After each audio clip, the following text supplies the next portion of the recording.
Muito bem, retomando então o nosso estudo de hoje, Loucura e Obsessão, de Manuel Filomeno de Miranda, psicografia do Divaldo. Nós vamos reiniciar o capítulo 5, Sombra e Dores do Mundo.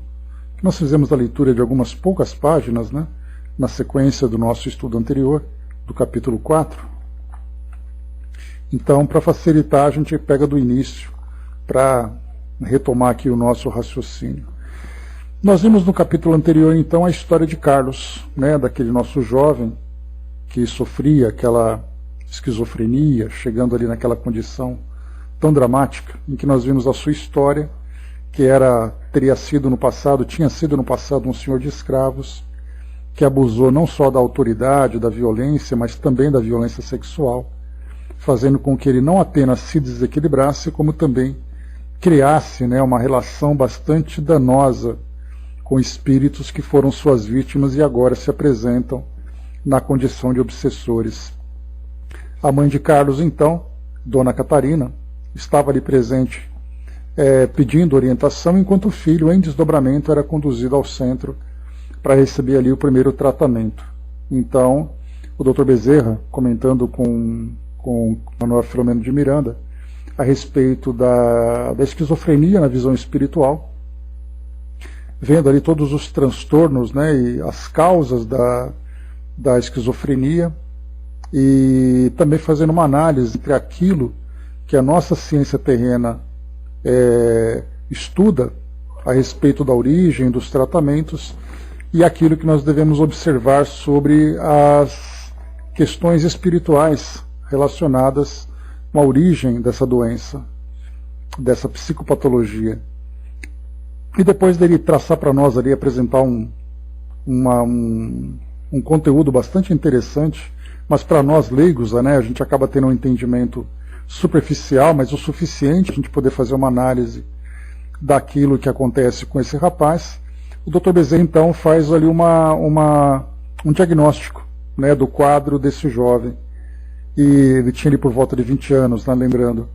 Então, ele tinha não apenas trazia em si o quadro grave que ele mesmo criou de culpa, de desequilíbrios de toda a ordem, mas também um agravamento por parte dos espíritos que o acompanhavam. Então foi traçado um plano de tratamento em que iniciava-se pela desobsessão e depois gradualmente fazendo o trabalho de auxílio propriamente dito a esse espírito. Algo interessante que foi colocado também pelo Dr. Bezerra é que não se criasse expectativas, pelo menos da parte, né, dos trabalhadores do plano espiritual, que não se criasse expectativa de uma cura, né, da forma como nós geralmente esperamos, né? Vamos até aquele local, pedimos ali um tratamento, o tratamento se resolve, tudo fica, né, todos vivem felizes para sempre. E na verdade, como ele colocou para nós aqui, esse é um trabalho longo, é um trabalho demorado, é um caso complexo, que não vai se resolver de uma hora para outra, mas que dedicadamente os espíritos, então, se envolveriam nessa causa, auxiliando nesse trabalho gradual de reequilíbrio e recuperação desse jovem. Então, que nessa existência, provavelmente ele não conseguiria ter ali um resultado, pelo menos satisfatório, do ponto de vista nosso terreno, imaginando que ele seria curado definitivamente, mas, de um modo geral, ele poderia ser auxiliado a longo prazo, né? Por isso foi colocado para nós aqui. Não devemos, como é sabido, agasalhar ideias otimistas exageradas quanto à recuperação da saúde mental do nosso doente, considerando, sobretudo, que a estada na Terra é apenas breve período no programa da vida. Não é importante que os resultados de qualquer cometimento espiritual sejam manifestos salutares, enquanto se esteja no corpo, de acordo com o desejo imediatista das criaturas humanas, cuja visão da realidade é unilateral e limitada. Estamos construindo para a eternidade o nosso compromisso de realização e não tem limite de tempo, nem se subordina a espaços de interesses afetivos pessoais. Encontramo-nos engajados em tarefa na tarefa de edificação do bem das almas, lançando os alicerces do novo mundo, ou do mundo novo de amanhã, sem pressa, mas sem receio ou negligência. O presente é a nossa oportunidade para agir, enquanto o amanhã é de Deus, né? Então esse período, esse trecho, trouxe para nós essa visão, né, do que é, o que nós esperamos e aquilo que é esperado de fato para o tratamento do espírito. E aqui depois nós encerramos então, né, pelo menos momentaneamente, esse trabalho feito com Carlos, e aqui iniciou então agora um novo tema, a partir de um novo paciente. Então, enquanto dialogávamos, diversos consulentes eram atendidos conforme as necessidades que os afligiam. A noite avançava, faltava ainda um jovem, que foi introduzido no recinto, apresentando-se muito angustiado em razão do tormento que o assinalava. Havia nele mágoa e constrangimento que não conseguia ocultar. Interessei-me pelo seu estado e aproximei-me para auscultar-lhe melhor a alma sob a anuência do Dr. Bezerra, sem negado, né? Então, aqui um pequeno detalhe, né, que mostra que essa capacidade que Filomeno de Miranda tinha de sondar o íntimo das pessoas através, né, da ausculta dos pensamentos, né, buscar ali nas profundezas daquela alma a sua história. Isso não era simplesmente feito porque ele queria, né, eu quero fazer e vou fazer e pronto. Na verdade, ele tinha ali, né, a permissão do Dr. Bezerra para fazer isso, até porque os espíritos, nessa condição em que ele se apresentava, o Bezerra, o Filomeno, nessa condição em que ele se apresentava, a descrição era o mais importante, né? Então, o fato de ter a possibilidade de sondar a intimidade de alguém não dá a essa pessoa o direito de violar a consciência das pessoas, né? A esse espírito violar. Então, a descrição, o respeito, né, o não julgamento, então isso é fundamental. E como a missão nesse caso do Filomeno com o Dr. Bezerra era exatamente de auxiliar, de aprender através da participação desses trabalhos, então esse tipo de investigação era permitido, assim como um estudante de medicina, né, ou de enfermagem que vai até um hospital, ele tem ali a liberdade de fazer uma investigação no prontuário do paciente para conhecer o seu histórico a título de aprendizado, e não simplesmente numa curiosidade, né, tão pobre, tão simplista como nós geralmente acabamos dando vazão, né? Então, nesse caso aqui, como foi colocado, aproximei-me para auscultar-lhe melhor a alma sob a anuência do Dr. Bezerra, né? Então essa descrição eu achei bacana destacar aqui para todos nós, né? Bom dia, Fabi, bom dia, embaixador. Vamos lá.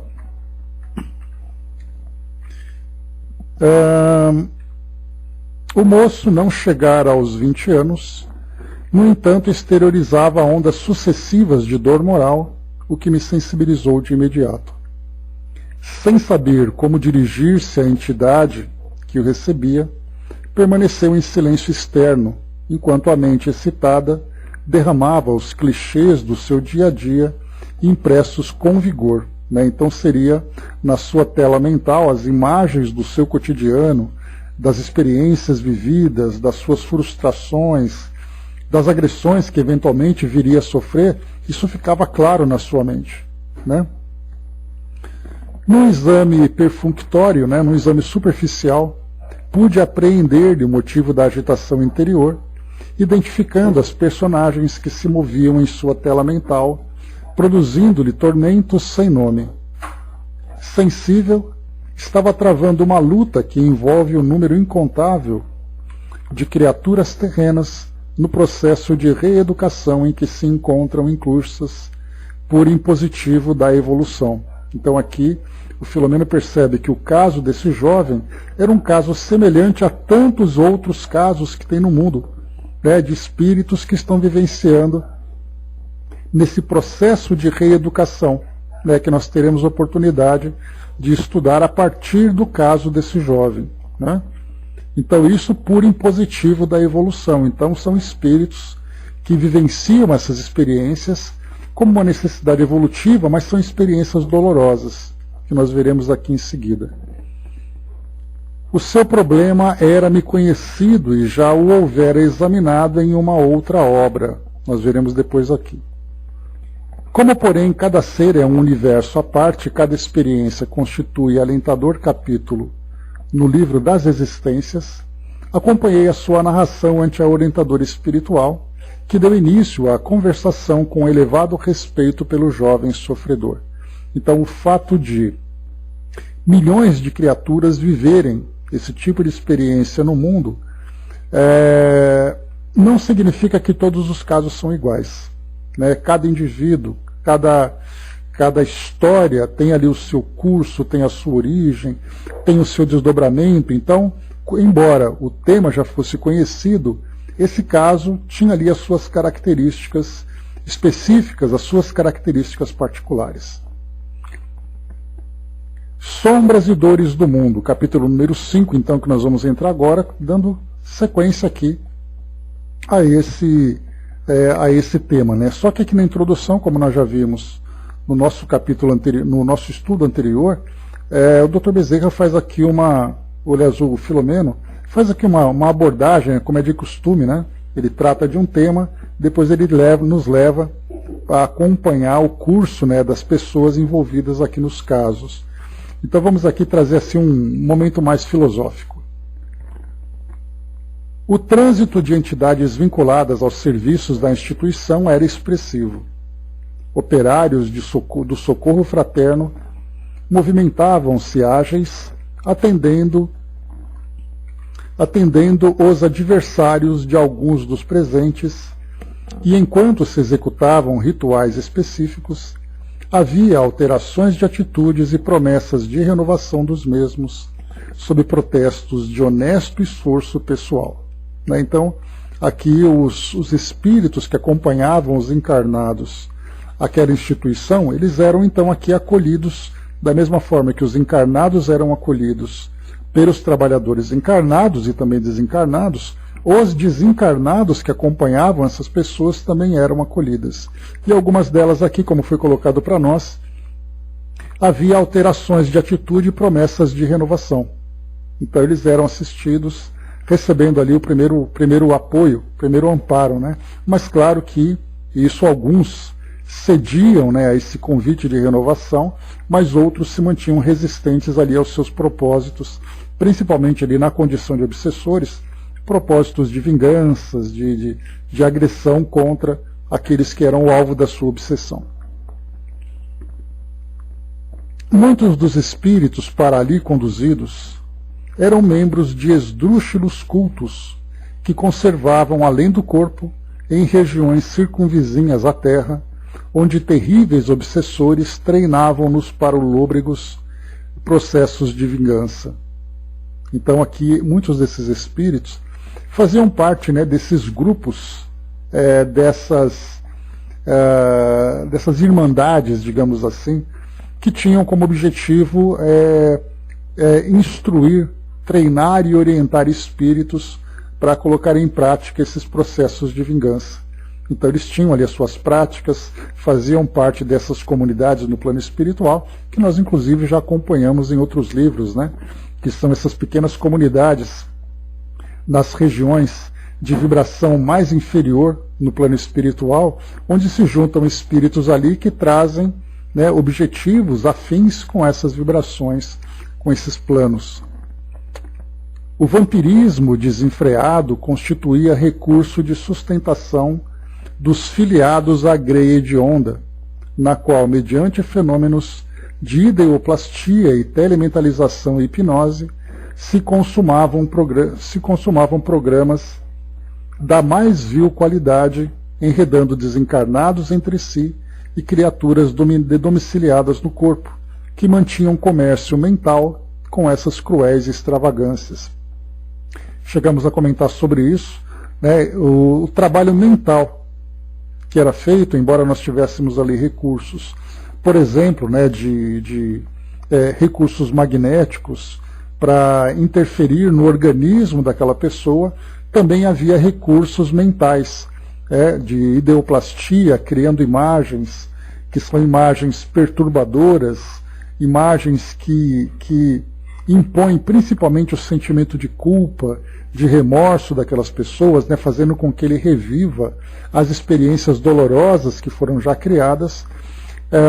Também a ideia da hipnose, sempre dominando, controlando aquela mente, fazendo com que aquele indivíduo seja conduzido por aquele caminho de dor moral e também ali de desequilíbrio, né, de telepatia, como foi colocado para nós aqui também, né? Então, telementalização, hipnose, ideoplastia, são todas forças mentais, só que nesse caso elas são aplicadas da pior forma, né? Para fazer com que aquele que é a vítima desse tipo de assédio sucumba, né, no seu propósito, na encarnação atual, no seu objetivo, que toda encarnação traz o objetivo de crescimento. Toda encarnação tem como programação fazer com que o indivíduo cresça, se transforme, evolua, mas nesse caso os ataques servem exatamente para que ele fracasse, e nesse fracasso fazendo com que ele afunde cada vez mais dentro das suas imperfeições.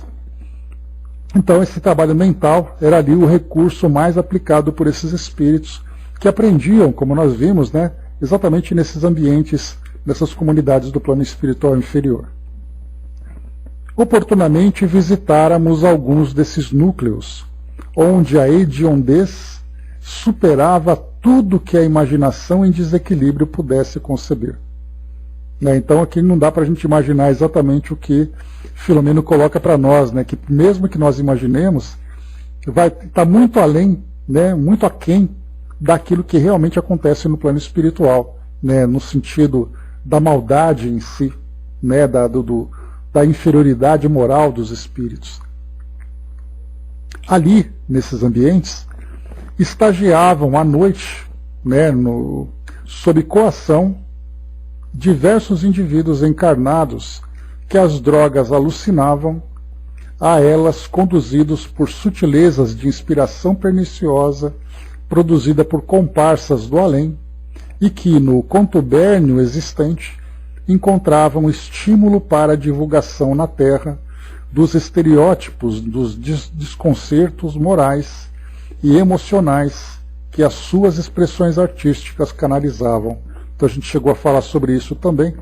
Então, muitos espíritos em desdobramento, espíritos encarnados em desdobramentos, eram conduzidos para esses núcleos no plano espiritual, onde ali eles recebiam todas as piores inspirações para que, quando em vigília aqui no mundo físico, no exercício das suas atividades artísticas, levassem para aqueles que eram os observadores, aqueles que se envolviam com essas expressões artísticas, né, sofressem esse processo de desmoralização. Então as inspirações vinham do plano espiritual. E como foi colocado para nós, ali estagiavam à noite sob coação. Então eles eram, num desdobramento, levados contra a vontade para esses ambientes, onde eles então sofriam essa influência negativa, né? E essas marcas ficavam então impressas em suas mentes, fazendo com que toda a expressão artística que eles então produzissem, em termos de literatura, televisão, cinema, teatro, música, seja lá como for, fossem essas expressões contaminadas com essas ideias que eles então eram ali, né, constantemente alimentados, né, pelas quais eles eram alimentados. Bom dia, Marli.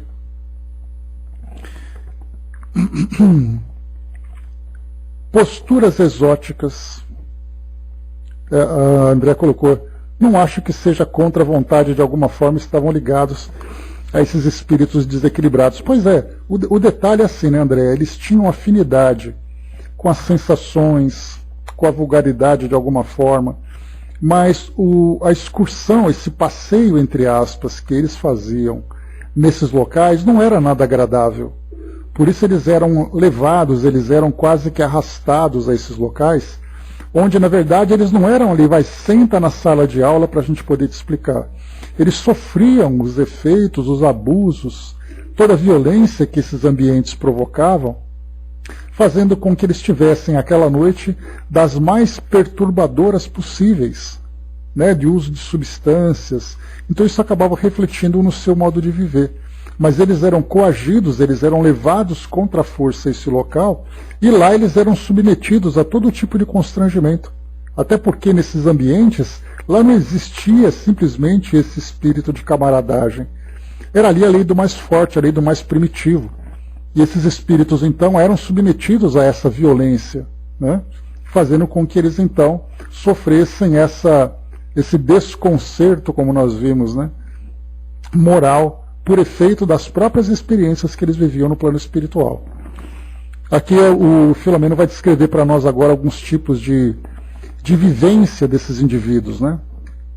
Posturas exóticas, música estridente e primitiva, gestos selvagens e caracterizações aberrantes, em assodamento às manifestações do sexo ultrajado, naqueles redutos se originavam, recambiados para os palcos do mundo, em bem urdida propaganda para alcançar as mentes juvenis, desarmadas dos recursos defensivos, a estimular-lhes os instintos, anulando-lhes os mecanismos da razão.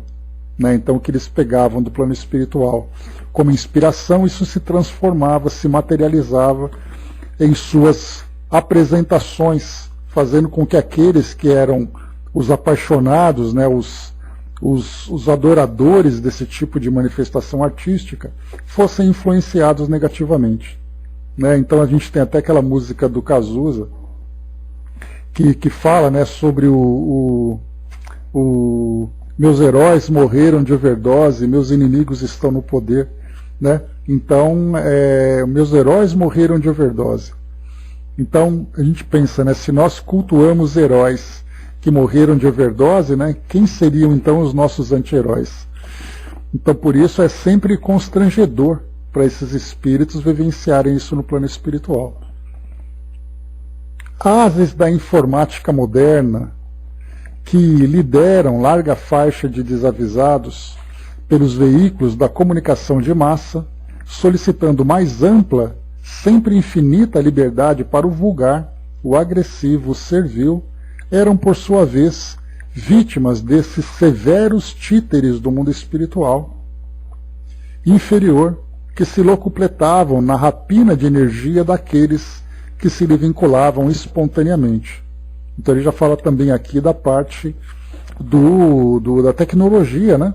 Isso porque naquela época não havia redes sociais, não havia, né, no caso, plataformas de vídeo, como é casos de YouTube, por exemplo, que hoje nós temos, né, aqueles que são, entre aspas, influenciadores digitais.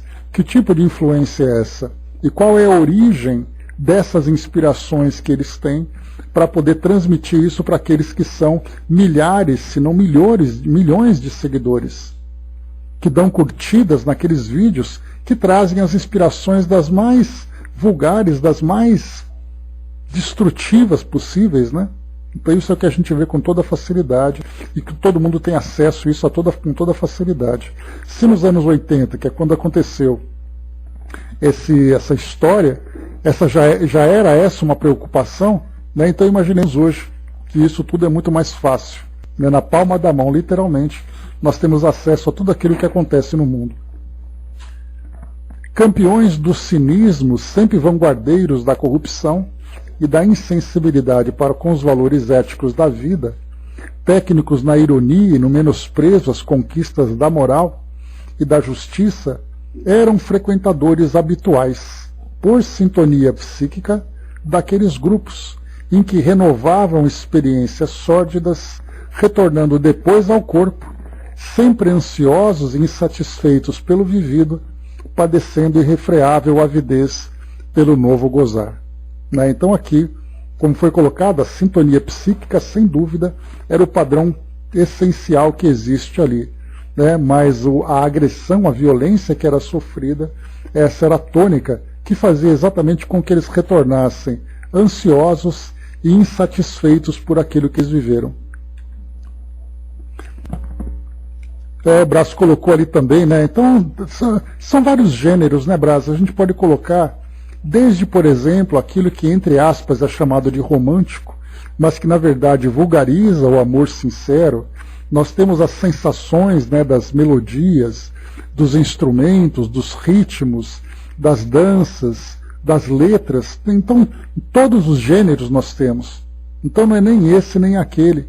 Né? De um modo geral, são manifestações artísticas que trazem ali os seus seguidores, e aqueles artistas que não têm esses valores bem desenvolvidos acabam transmitindo essa mensagem, muitas vezes até de uma forma subliminar, né, que nós vimos, né, então, grupos que fazem grandes sucessos, em que as pessoas cantam com toda alegria, com toda a euforia, aquelas letras, e dançam e tal, sequer percebendo que aquilo vai sendo, na verdade, semeado, né, na mente daquelas pessoas, daí naturalmente influenciando o seu próprio comportamento. Então são vários os ritmos ali. O detalhe, embaixador, né, é que ela persevera, né? A Regina cai, mas ela volta. Né, bela aluna, bom dia. Então aqui a gente vai analisando, né, sem questão de julgamento, mas a gente percebe, né, quantas e quantas gerações são influenciadas por essas manifestações. Né, então danças que a gente teve, e aquele período, né, do final dos anos de 1980, começo de 1990 ali, também foi uma época dolorosa na televisão. Né? A gente via cada coisa que a gente pensava, meu Deus, onde nós estamos? Mas vamos lá, seguindo. Olha só isso. Mulheres que se guindavam à popularidade, aclamadas pela coragem dos seus depoimentos e pela conquista das posições igualitárias às dos homens, maquiladas, né, ou maquiadas, né, e exibindo falsa felicidade decorrente de triunfos que as amargavam interiormente, eram serviçais dos mesmos núcleos onde se submetiam a terríveis processos de abastardamento moral, dominadas por mentes soezes que as exauriam, obrigando-as ao prosseguimento dos espetáculos torpes, nos quais atraíam maior número de símiles para o alargamento da faixa das aberrações.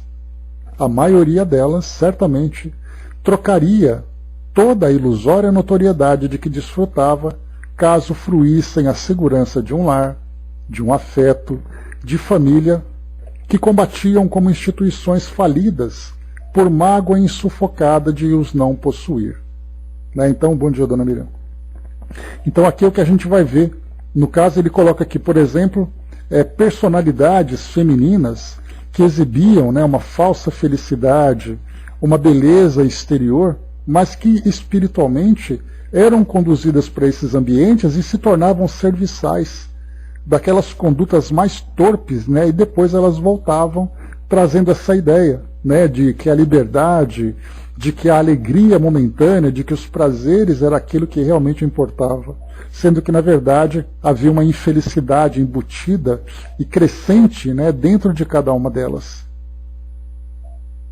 Recordamo-nos de uma dessas criaturas que vimos num dos seus programas hebdomadários, né, programas semanais, na televisão.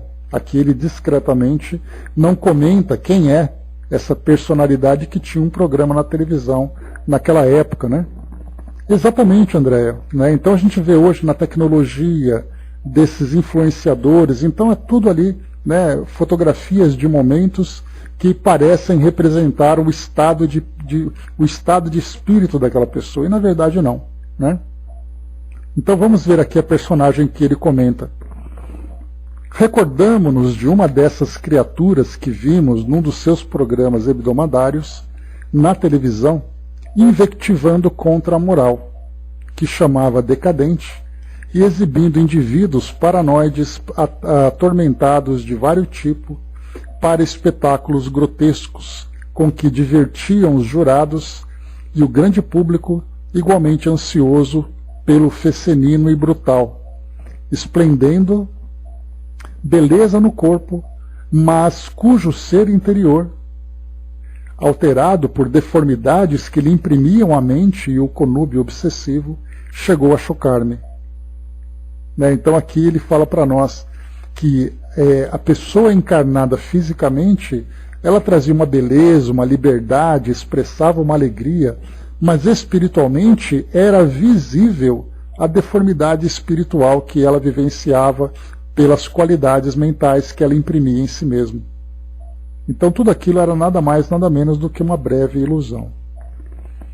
Veio-me à mente a trágica história do retrato de Dorian Gray e o seu macabro pacto com Mefistófeles. Nós chegamos a falar sobre Dorian Gray, que era aquela personagem, que fez ali um pacto em que o quadro, o retrato dele, absorvia todos os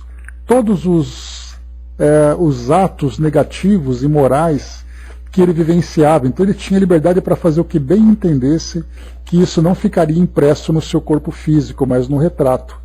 Até o momento em que no final ele teve que encarar o retrato, e aí então tudo aquilo que marcava a imagem no retrato, ia ali mostrando todas as doenças, os desequilíbrios, o envelhecimento, então ele vivia fisicamente uma imortalidade e uma liberdade total para fazer o que bem entendesse.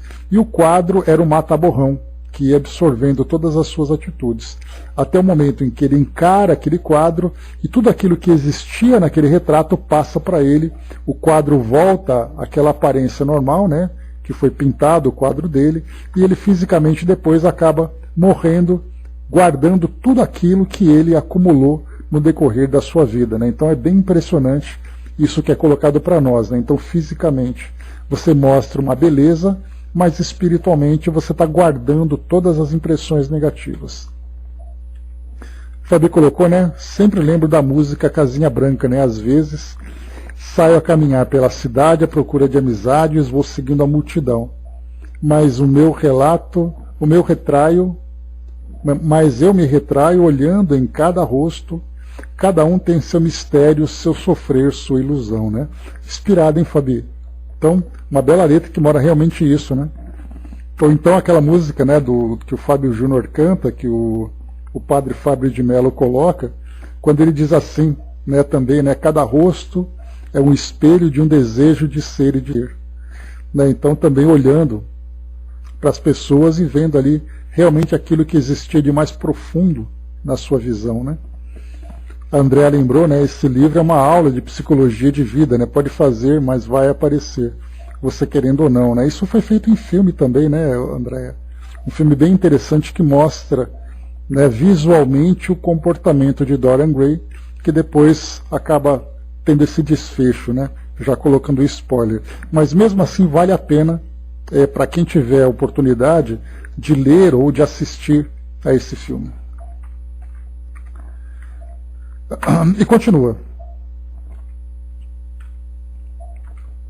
Não estaria ali o panorama real da composição dramática imaginada por Oscar Wilde, que foi o autor desse livro? Aqui no grupo dedicado ao bem, desfilavam seres macerados pela dor e outros que comprariam em infringi-la em condições todavia muito diversas. Então ele estava agora analisando as pessoas presentes naquele local. Não se aplicavam, olha que interessante isso, que agora ele vai fazer aqui nesse trecho, uma pequena comparação sobre técnicas de trabalho feito nesse local daquilo que a gente conhece, O Fabi colocou, porque aqui na Terra a gente tem o corpo, mas Jesus dizia no lado de lá, as máscaras caem e o que fica é o espírito, É o que o espírito reflete, suas paixões, suas criações mentais. Então lá não tem máscaras, Lá a realidade, ela é literalmente nua e crua. Então vamos lá, Não se aplicavam as técnicas de persuasão pelo esclarecimento intelectual e pelo amor puro, por falta de recursos momentâneos. Então ele diz para nós aqui que os trabalhos feitos na dimensão espiritual não eram feitos com esclarecimento e expressão amorosa, porque os espíritos que se manifestavam ali estavam ainda em tal grau de embrutecimento e ignorância que não adiantava conversar.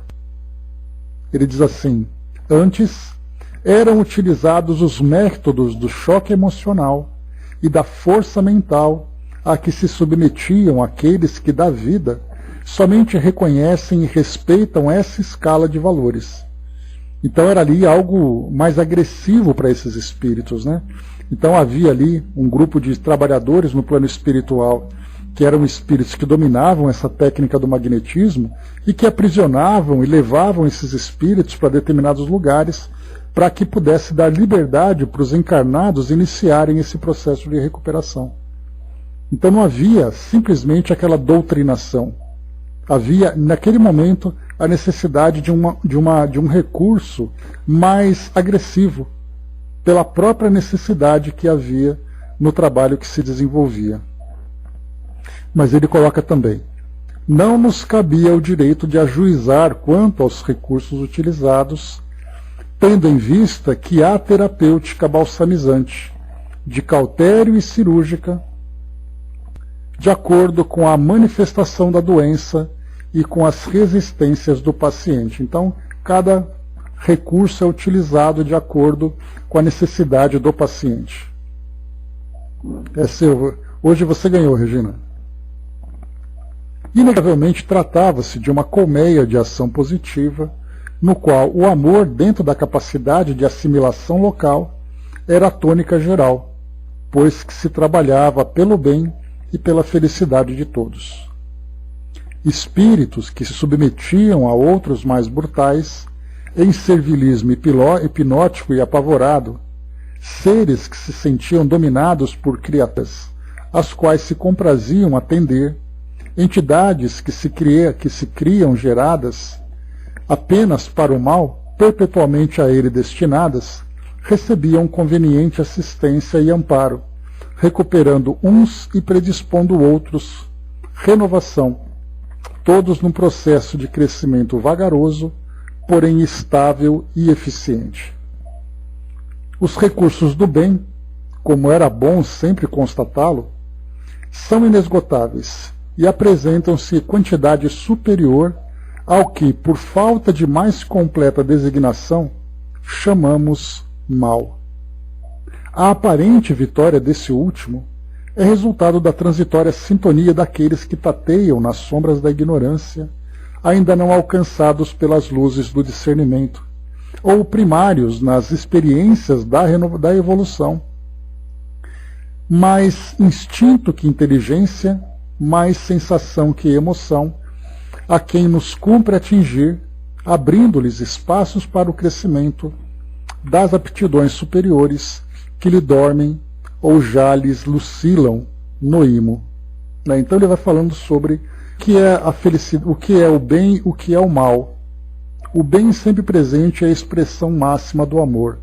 O mal, por falta de uma expressão melhor, esse mal que nós entendemos ainda nada mais é do que a expressão do nosso embrutecimento, das nossas imperfeições. E ali então, porque esse bem, ele existe, embora adormecido, e ele vai se manifestando conforme nós vamos despertando em consciência. E aí a gente vai lembrar de Kardec, no Livro dos Espíritos, quando ele pergunta por que o mal parece ser tão dominante no nosso mundo, e ele responde, que os espíritos respondem, que é porque o bem é muito tímido e o mal é ousado. Então o mal faz muito mais barulho do que o bem, mas o bem é muito superior.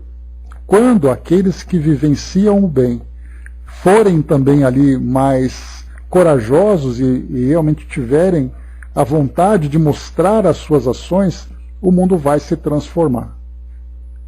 Então o mal ainda é muito atrevido, mas o bem ele está sempre presente. Felizmente, cresce o número dos que se sentem atraídos para a verdade, saturados dos prazeres que exaurem desmotivados, dos jogos da violência, e tristes, insatisfeitos com as conquistas de que dispõem, cujos saldos são o desencanto, a amargura, a frustração. Havendo descoberto a outra face da vida, vislumbrada a claridade esplendorosa do amor, que deflui da conquista de si mesmos, já não se compadecem com os hábitos anteriores, neles somente encontrando o vazio e o desconforto em substituição às antigas alucinações do prazer e do gozo. Sem dúvida, o homem sai do estreito túnel dos interesses limitados, guiado pela luz que já entrevê, à frente chamando-o para o dia exuberante que o aguarda. Então é esse processo, né? A gente ainda vê hoje o mundo bastante aflito e o mundo bastante desequilibrado, porque até mesmo as pessoas perguntam, né? As pessoas comentam, né? Que parece que o mundo está perdido. E na verdade não. É um momento de transição que nós estamos vivendo, em que o mal acaba sendo realmente mais atrevido, mais barulhento, mais perturbador, mas o bem, ele é crescente em cada um de nós. E para nós que já tivemos pelo menos a oportunidade de despertar ali, ter o início da consciência despertada, nós já conseguimos vislumbrar essa luz. Então podemos até não conseguir vivenciá-la, mas nós já conseguimos percebê-la e caminhar nessa direção. Isso para nós já é uma grande conquista. E aí tem aquela expressão que diz, né, que não basta ser bonzinho, é importante fazer o bem. Porque de boas intenções, como diz o ditado, o inferno está cheio. Mas intenções não são suficientes, é preciso ações. Então, sejamos nós, né, ali dentro das nossas limitações e possibilidades, né, esses agentes, né, transformadores do nosso mundo. Muito bem. Agora voltando para o nosso caso, né, aquele jovem que foi atendido, que estava sendo atendido. Inicialmente ele ficava todo tímido, né, porque não sabia como se comportar, como conversar com aquela entidade, né, que é aquela mentora, que cuidava dos trabalhos junto com o antenor, que era o médium. O paciente que defrontava a benfeitora espiritual pela primeira vez podia ser catalogado entre aqueles que se encontravam em luta por um lugar ao sol, disputando a oportunidade de ser feliz fora dos padrões em voga. Não obstante a juventude, sentia fastio pelos prazeres que se lhe tornaram um estigma íntimo a atingi-lo de dentro fora. Bom dia, André. Então eram daqueles, né, que procuravam a felicidade fora dos padrões do mundo.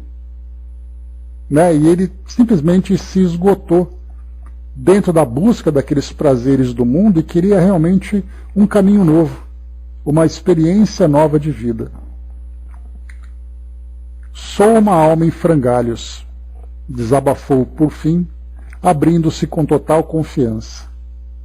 Se continuo nesta marcha, nesta dubiedade de comportamento, vivendo duas formas de ser, enlouquecerei, se é que já não me encontro transpondo o portal do desvario. Há momentos em que não tenho discernimento para saber o que é certo ou o que se encontra errado, o que devo ou não fazer. A escala de valores está confusa na minha mente, em grave transtorno de avaliação. Venho pedir ajuda.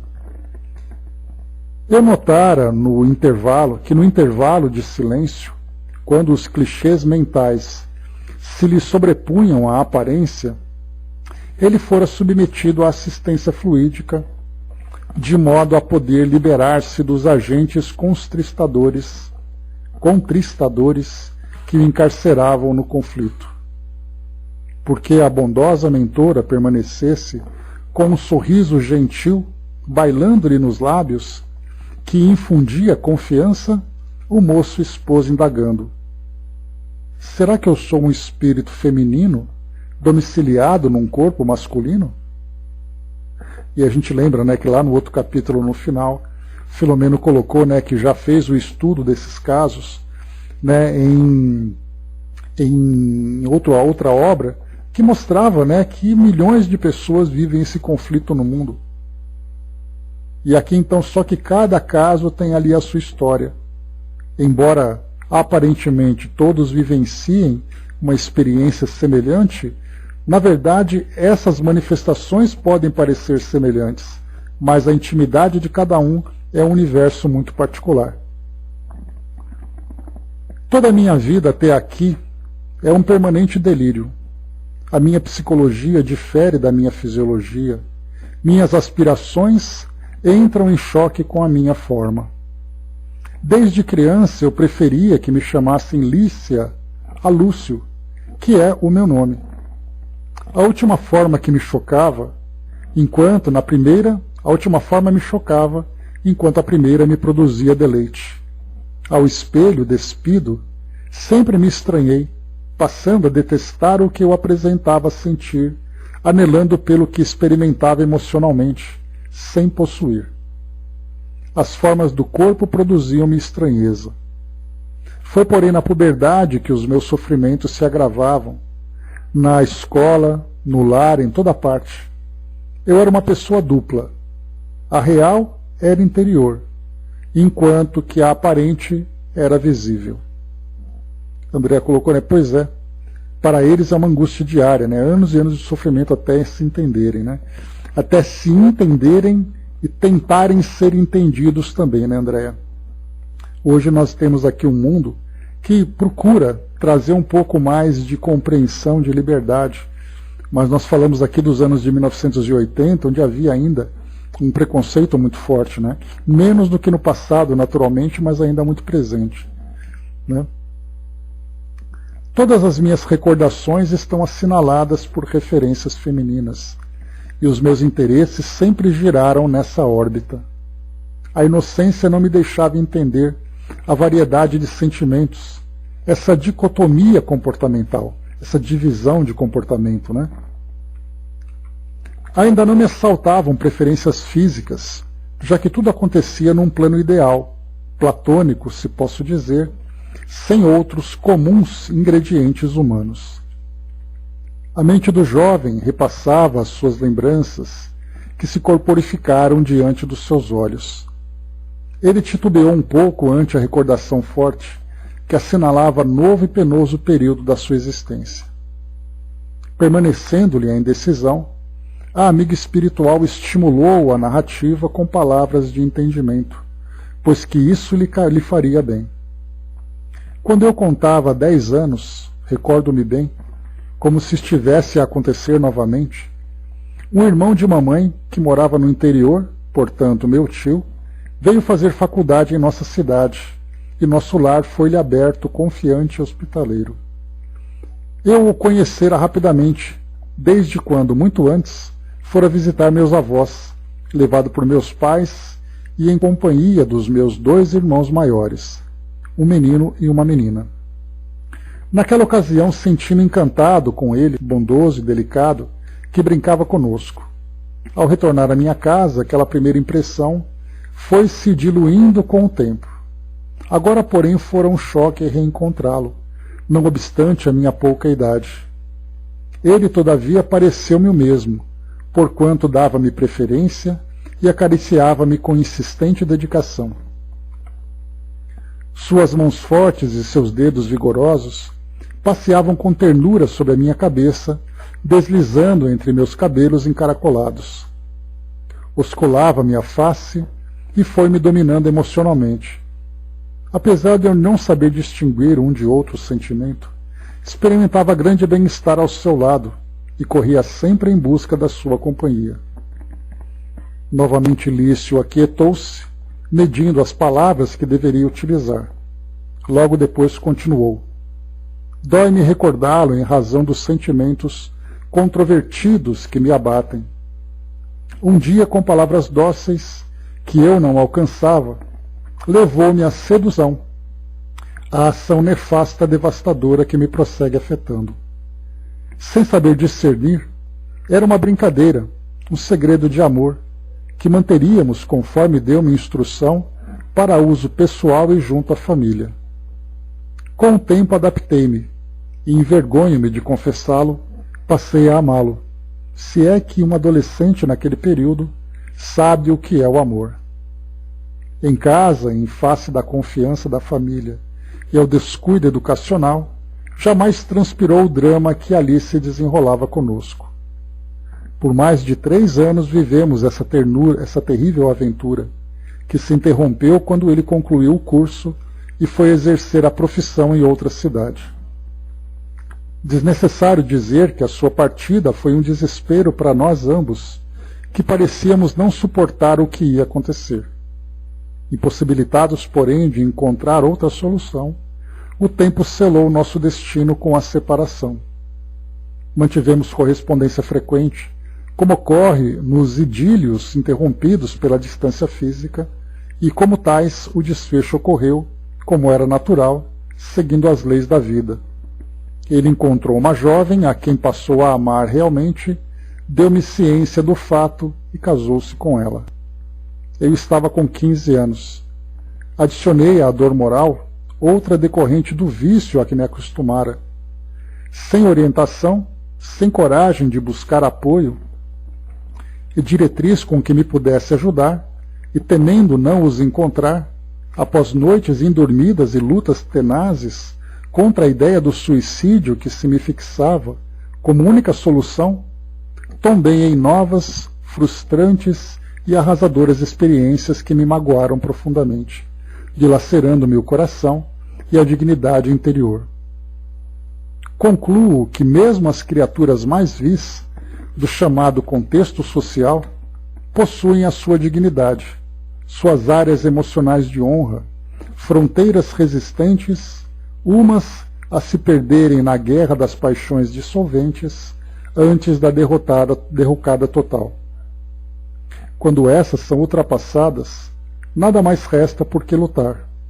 É o fim, a entrega ao aniquilamento, a morte interior da vida, e a criatura se torna um cadáver adornado quando logra manter a aparência, porém apenas cadáver que respira.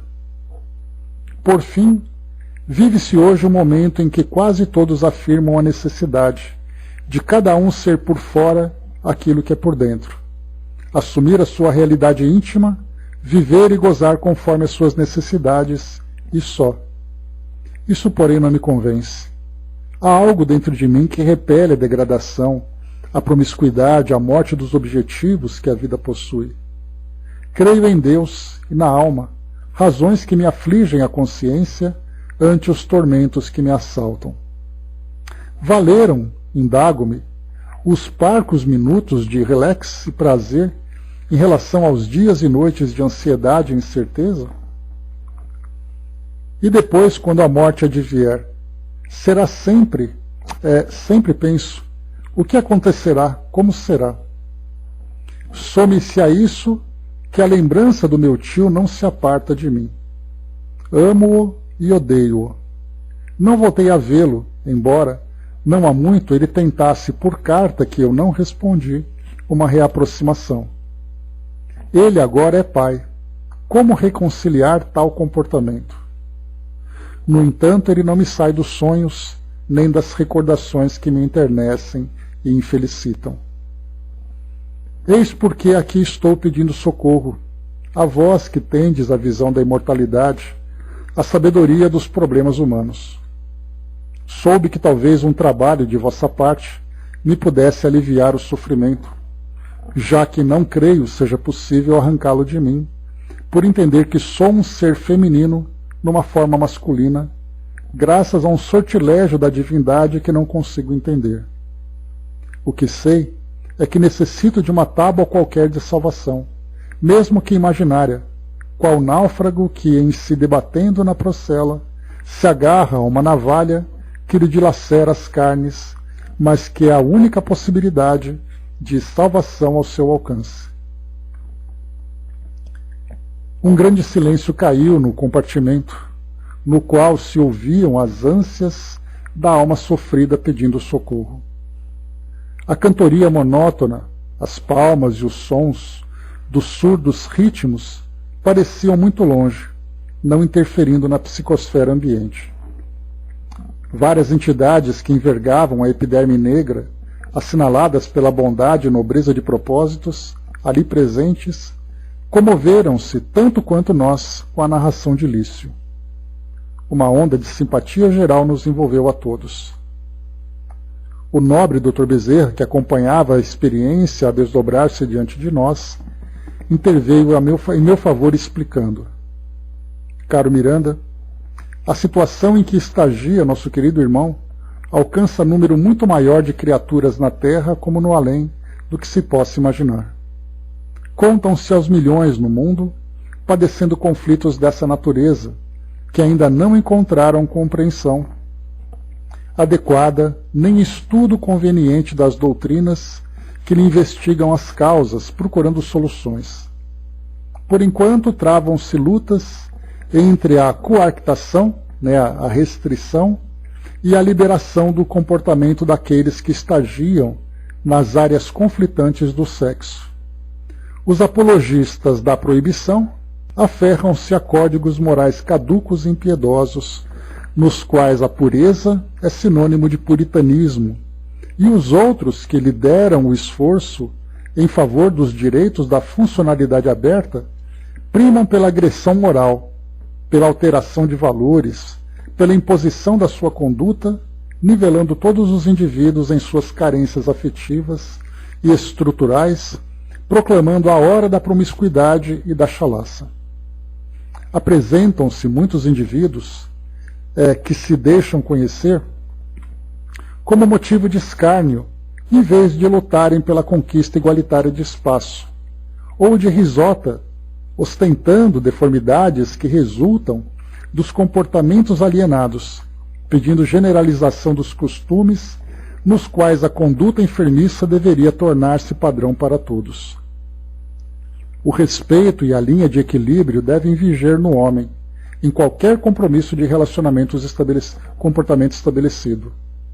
Enquanto, porém, o sexo mantiver-se na condição de produto para a venda e a criatura permanecer como objeto de prazer, a situação prosseguirá nos seus efeitos crescentes, mais amplos e dolorosos do que aqueles que se digladiam em nossa sociedade consumidora e inquieta. É natural que ressalvemos as exceções valiosas e nobres que há em todos os campos e áreas da ação da humanidade. Então aqui o que ele coloca para nós rapidamente é que ainda hoje, passados aí algumas décadas da publicação desse livro, dessa análise que ele faz, um debate entre aqueles que optam pela repressão e aqueles que optam pela liberalização, achando que todos os indivíduos vão ser felizes vivendo de um jeito padrão que todo mundo acha. Então, enquanto isso não é analisado como questões que afetam o espírito, e não simplesmente uma questão que afeta o comportamento da sociedade. A Regina colocou aqui, esse relato me faz lembrar uma poesia de Raimundo Correia, que meu avô recitava para mim, Mal Secreto. Depois posta para nós lá, Regina, no nosso grupo, se você puder achar, para a gente poder conhecer um pouquinho. E avançando para a gente concluir aqui o nosso capítulo. Nesse ínterim, a nobre mentora daquele grupo ergueu o médium numa atitude que me pareceu habitual, pois que se repetiu por várias vezes durante as consultas. Então, enquanto a conversa acontecia, o espírito, então, que era a mentora, fazia o médium se levantar, pelo controle que ela tinha, pela incorporação, entre aspas, para dar esse passe na cabeça dos pacientes. Então, nesse ínterim, a nobre mentora daquele grupo ergueu o médium numa atitude que me pareceu habitual, pois que se repetiu várias vezes durante as consultas, pôs a destra sobre a cabeça de Lício e, talvez para amenizar os impactos fortes da narração, disse-lhe em linguagem simples e carinhosa: de fato, seus cabelos anelados são sedosos e muito agradáveis ao tato. São uma dádiva de Deus ante o crescente número daqueles que os perdem desde muito cedo. Mais cabelos, porém, do que os pelos que se modificam com o tempo e morrem são seus propósitos, meu filho. A sua inteireza moral, apesar de todas as dilacerações sofridas.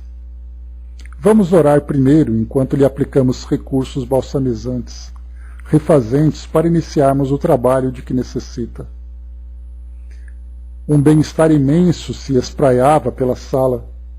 A entidade compassiva, utilizando-se da técnica do passe longitudinal com pequenas variações, demonstrando, porém, profundo conhecimento dos centros captadores de força no corpo e no perispírito, operou dispersando a princípio as construções mentais perniciosas e desencharcando-lhe o psiquismo de fluidos prejudiciais, para logo após recompor-lhe o equilíbrio mediante a doação de energia facilmente assimilada pelo organismo.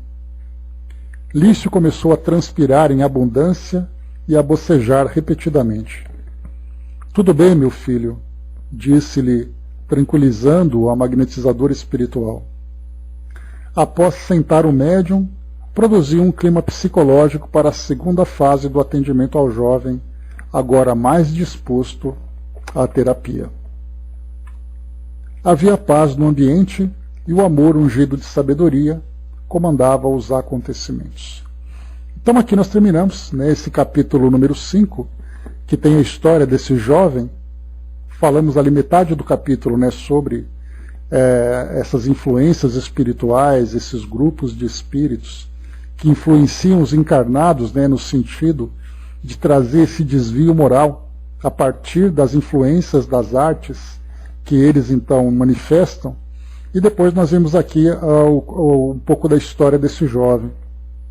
O capítulo 6, Destino e Sexo, vai trabalhar um pouco mais sobre essas questões, e nós entraremos aqui também nessa parte mais filosófica, onde o Dr. Bezerra vai abordar para nós um pouco das questões, né, da homossexualidade, da homoafetividade e tudo mais, agora por uma